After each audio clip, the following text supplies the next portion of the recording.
I've made my fair share of custom Lego builds in the past, from big things to smaller things, and even modifying existing sets, but none of that compares on what I just did. This all started when I wanted a capital ship for my Republic army. I first thought of getting a Venator, but yeah. Then I thought, oh, I can just build one, but I felt like it would be too hard with all those angled pieces. So then I decided to get an Acclamator, but I just thought the one that LEGO released was too small. So I took it in my hands to build one myself.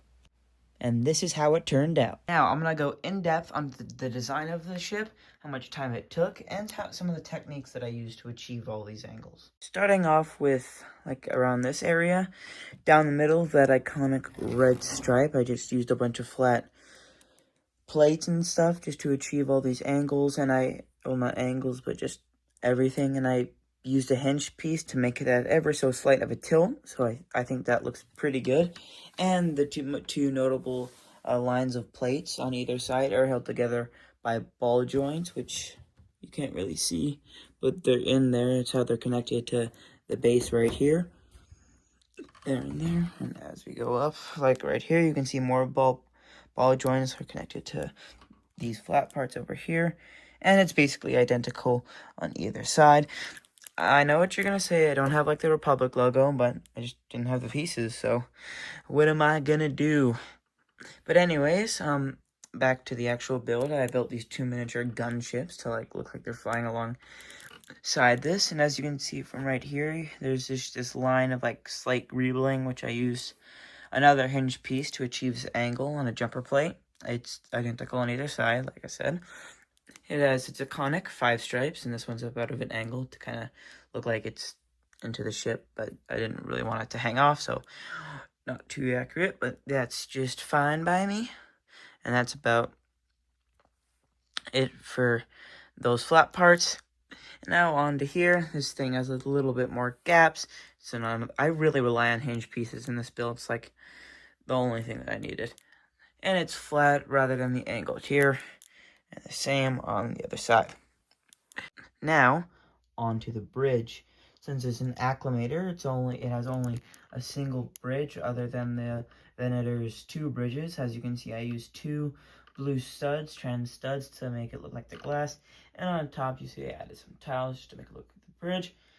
And all the way down, we have these slopes to give it that angle, and some more things to make it more like a blocky look down here.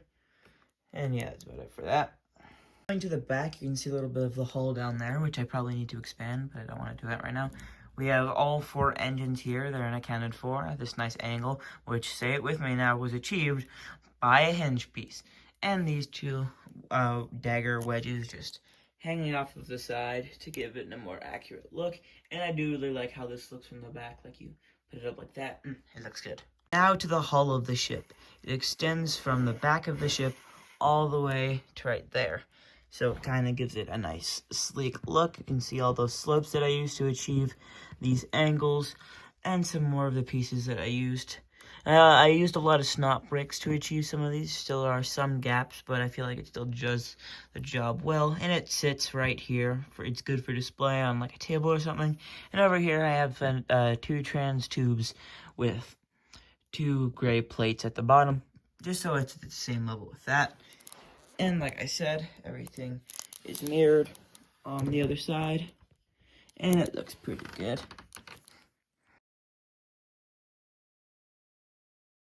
If you think this is just a puny set that's not that much bigger than the one that LEGO released, well, you'll be wrong, because here is it compared to 2014 Star Destroyer, which is the second biggest Star Destroyer that LEGO's ever released, and you can just see that this thing is bigger in every way. It's longer, like you can see both of the butts are touching there. It's wider. I don't think it's taller.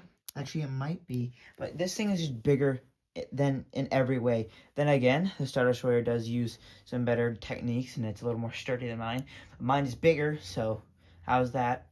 And I guess to give points to the Star Destroyer, I did use a lot of the techniques that they used to build the skeleton of this on the inside of it.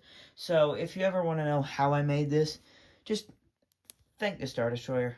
But still, it is bigger. And now to show the Acclamator next to some other sets in my collection. It is bigger than all of them. Thank you for letting me show you all my amazing building skills. Not really, I just want to make myself feel better about it. Thank you all for watching and have a great day.